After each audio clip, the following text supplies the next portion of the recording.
Hi friends, this is Hari. Cinema bus அப்டேட்டில் ஒரு முக்கியமான ஒரு அப்டேட்டோடு வந்திருக்குங்க. ரஜினி சாருக்கு ஒரு கௌரவ விருது ஒன்று தரப்போகிறாங்க.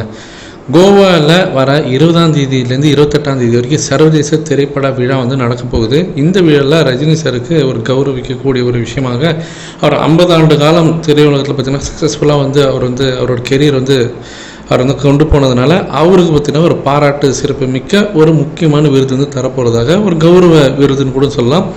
அந்த குழு அவங்க ரஜினி சாருக்கு ப்ரெசென்ட் பண்ண போகிறதாக இப்போ தகவல் வந்திருக்கு. இன்னும் அதிகாரப்பூர்வமான தகவல் இல்லை. மெயின் ஸ்ட்ரீம் மீடியாக்களில் இன்றைக்கி காலையிலேருந்து இந்த ஒரு விஷயம் ஓடினு இருக்குது. இது ஒரு பக்கம் போகும்போது நம்ம விஷயத்துக்கு வரும். தலைவருடைய அடுத்த படம் நம்ம ஆல்ரெடி பார்த்தாச்சு. கமலஹாசன் அவர்கள் அஃபிஷியல் அனௌன்ஸ்மெண்ட் பண்ணிட்டாரு. சுந்தர் சி அவர்களோட இயக்கத்தில் தான் ரஜினி சார் நடிக்க போகிறேன்னு சொல்லிட்டு இப்போ அடுத்தது இந்த படத்தோடைய கதை குறித்து பார்த்தீங்கன்னா ஏகப்பட்ட விவாதங்கள் ஆன்லைன் சோஷியல் மீடியாவில். இந்த படம் ஒரு ஃபன் என்டர்டெய்னர் மூவியாக தான் இருக்குன்றதை நான் ஏற்கனவே சொல்லிட்டேன். நம்ம பெருசாக எதிர்பார்க்க முடியாது. ஒரு மசாலா இல்லை ஒரு பெரிய ஒரு பட்ஜெட் படமாகலாம் இது எதிர்பார்க்க முடியாது. இது ஜஸ்ட் பார்த்தீங்கன்னா ஒரு ஃபன் என்டர்டெயின்மெண்ட் மூவியாக தான் இது இருக்கும். அட் த சேம் டைம் ஒரு கமர்ஷியல் மூவியாக இருக்கும். ஆனால் நீங்கள் இது பெருசாக எதிர்பார்க்கக்கூடாது. ஆனால் சோஷியல் மீடியாவில் என்ன சொல்கிறாங்கன்னா, இது ஒரு ஃபேண்டசி மூவி, ஒரு பயங்கரமான ராஜா காலத்து கதை, அதில் கொஞ்சம் ஹாரர்லாம் கலந்து அரண்மனை மாதிரி ஒரு படம் தருவார் அப்படி இப்படின்னு இவங்க ஒரு பில்டப் இப்போலேருந்தே. இந்த பில்டப்புக்கெல்லாம் நீங்கள் தயவு செஞ்சு நீங்கள் இரையாயிடாதீங்க.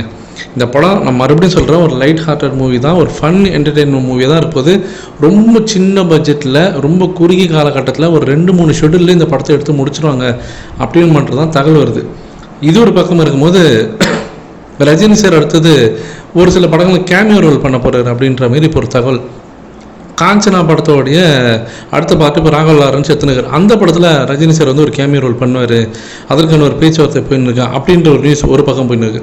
இன்னொரு பக்கம் ராஜமௌலியும் மகேஷ் பாபுவும் சேர்ந்து ஒரு படம் பண்ண போகிறாங்க. அதுக்கான அனௌன்ஸ்மெண்ட்லாம் வந்துச்சு. ஸோ அந்த ராஜமௌலி படத்தில் ரஜினி சாருக்கு ஒரு ஆன்மீக ஒரு கேரக்டர், ஸோ அந்த கேரக்டர் ஒரு கெஸ்ட் ரோல் மாதிரி ஒரு கேரக்டர். அது ரஜினி சார்கிட்ட ராஜமௌலி ஒரு டைம் கேட்டதாகவும் அந்த ஒரு ஒன்லைன் ஸ்டோரி கேட்டோன்னே அவருக்கு ரொம்ப பிடிச்சி போனதுனால அந்த ஆன்மீக கேரக்டர் இன்னும் கொஞ்சம் டீட்டெயிலாக விரிவாக எனக்கு அதை நேரில் நீங்கள் எக்ஸ்பிளைன் பண்ண முடியுமா அப்படின்ற மாதிரி கேட்டதுனால ராஜமௌலி அவர்கள் இதுக்காக கொஞ்சம் டைம் ஸ்பெண்ட் பண்ணி ரஜினி சாரோட கேரக்டருக்கு கொஞ்சம் ஸ்பெஷலாக அதுக்கு கொஞ்சம் வெயிட்டேஜ் கொடுத்து ரஜினி சார் இந்த படத்துக்குள்ள கொண்டு வரதுக்கான ஏற்பாடுகள் நடந்துருக்கு அப்படின்ற மாதிரி ஒரு ரூமர்ஸும் இப்போ போயின்னு இருக்குது. ஸோ ரஜினி சார் ஒரு பக்கம் அவர் ஒரு படம் பண்ண போகிறாரு. இன்னொன்று பக்கம் பேய் படங்களாக இவங்க சும்மா ஒரு கட்டுக்கதை கிளப்பிட்டுருக்காங்க. சுந்தர் சி படத்தோடைய கதை பேய் கதை, அரண்மனை கதை ஒரு கதை. அந்த பக்கம் ராகவ் லாரன்ஸோடைய காஞ்சனா படத்தில் ரஜினி சார் நடிக்க போகிறார். ஸோ இது திட்டமிட்டு பரப்புகிறாங்களா ஹேட்டர்ஸ்ன்றது எனக்கு தெரியல. உங்களோட கருத்து என்னன்றது கீழே சொல்லுங்கள் ஃப்ரெண்ட்ஸ்.